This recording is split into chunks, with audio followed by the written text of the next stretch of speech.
Lucretius, the futurist. Lucretius was a brilliant, scientific man, as well as a romantic with a Hellenistic view. He was a genius far beyond the capacity of his time. His genius has impacted his time as well as our own beyond comprehension. He was responsible for many literary advances as well as scientific ones, not only for his day, but for the modern era as well, through his theories and within his poem. To begin, Lucretius was alive around the 1st century BC. His life is virtually unknown, except for the devices that Lucretius is recognized for. His poem, On the Nature of Things. On the Nature of Things deals with 6 untitled books. The first deals with the structure of the universe, which consists of infinite atoms moving in infinite space. The second deals with the motion and forms of atoms. The third deals with the human soul, its nature, and its ultimate fate. The fourth deals with sensations and thought, and with biological functions. The fifth deals with the formation of the world, astronomy, and the beginnings of life and civilization. And the last deals with the atomic point of view of various subjects.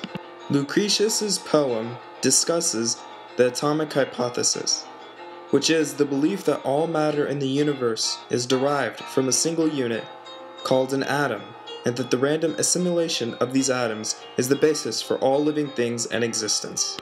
His creation of the atomic theory was based on Epicureanism, the philosophical system of Epicurus, holding that the world is a series of fortuitous combinations of atoms, and that the highest good is pleasure, interpreted as freedom from disturbance or pain.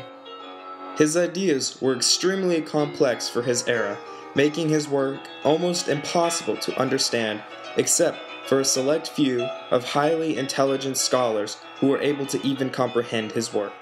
Among the few privileged men to examine his poem was Virgil and Cicero, who both commented on the brilliance of Lucretius's poem. After the death of Lucretius, his book was almost completely forgotten, until a German scientist by the name of Poggio Braccolini rediscovered the lost manuscript.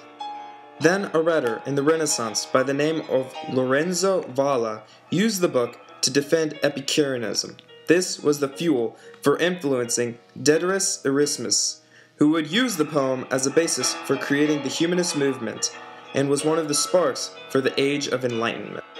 On the Nature of Things influenced many of America's founding fathers, including Thomas Jefferson and John Locke. Many of their works can be seen having the same ideology as his poem On the Nature of Things. Probably the most important impact it had on the modern era was in the fields of science. The fields of astronomy, biology, chemistry, and physics have all benefited greatly from Lucretius's work. The poem even contains a Darwinistic belief that was thousands of years ahead of its time. In conclusion, Lucretius's poem was not only influential to the people of his own era, but to the modern one as well. His influences on the scientific theory of creation and on the world itself is truly remarkable.